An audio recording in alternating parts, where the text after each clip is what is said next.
I swear, it must be one of my favorite things to do to show you guys a watch that you can't get. This is a discontinued watch. It's been discontinued for a little while. Gonna be tricky to find one. That is for sure. I did look up eBay. There's none currently listed, but in the sold category, some have sold in the 150, 160 range. So they're actually kind of holding their value, which is pretty easy to do when you're talking sub $200 watch. I think that is a well-built watch.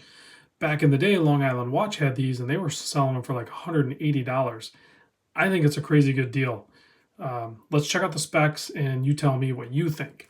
So this is the Phoibos Ocean Master 1,000-meter, and it is a quartz. You can see it ticking. It actually hits the marks pretty much dead on.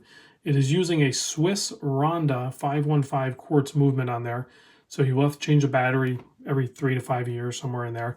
Not a big deal. Just, take care of it, redo the gasket and everything. You should be good to go. So case size on this, 44 millimeter. It does not feel like a 44 millimeter. Lug to lug, 48. Thickness, 13.7. So just over that 13.5 mil that like Seiko SKX is and stuff like that. 22 millimeter lug width and a 6 millimeter screw down crown, obviously with that 1,000-meter. You also have a helium escape valve over here. So they kept the wart on the same side as the crown. Offset crown, offset helium. So that works.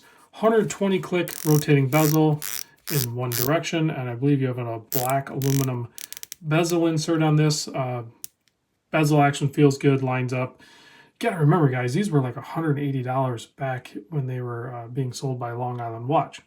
And actually, I'll put a link to, I don't have any affiliation with Mark or Long Island Watch, but I'll put a link to his channel because this is actually kind of cool that he still has this information there. It's almost like a little bit of an archive. I used it to get some of the information on this watch because you can't go to Phoibos. That it's not on their website anymore. So I do know of there's probably a couple other potential resource sites for these watches. And actually my videos and other people's videos is a good archive or library of older watches. So that is also good. For whatever reason, you might want it.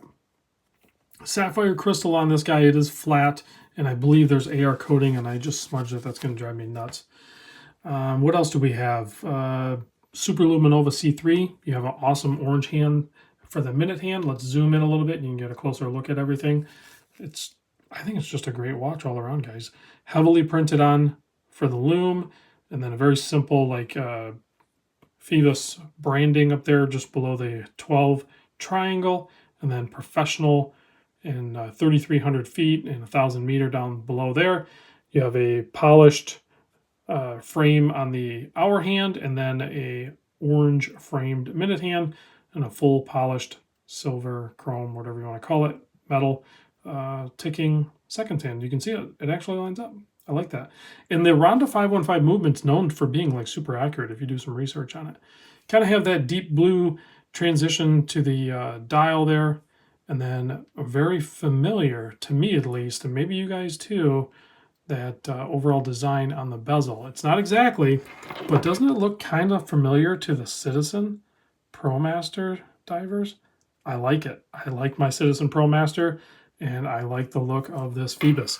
So if anybody over at Phoibos is listening, you guys could probably put this watch out again. Maybe even do a limited edition run or something like that, or maybe an automatic version. I think the quartz is pretty cool. There's a lot of automatic watches out there already. It's okay to have a quartz one once in a while. You have a pretty long strap here, very similar to the older Citizen straps where it has the dive limits and decompression times and everything, and then a non-metal floating keeper. That's nice. Let's pop this on my 7¼ inch wrist so you can see what that looks like. It wears great too. I mean, just a fun all-around watch, grab and go watch. It could be a beater or maybe your swim watch or whatever you want to do. It works. Or maybe a gift watch. That's assuming you can even find one of these things. They had a couple different colors. I think this is a good choice, the dark blue dial.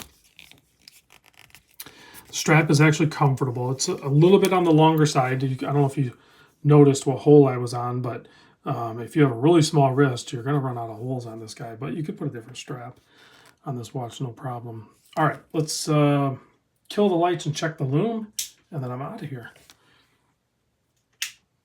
Killer Lume. Here it is next to the Citizen, actually.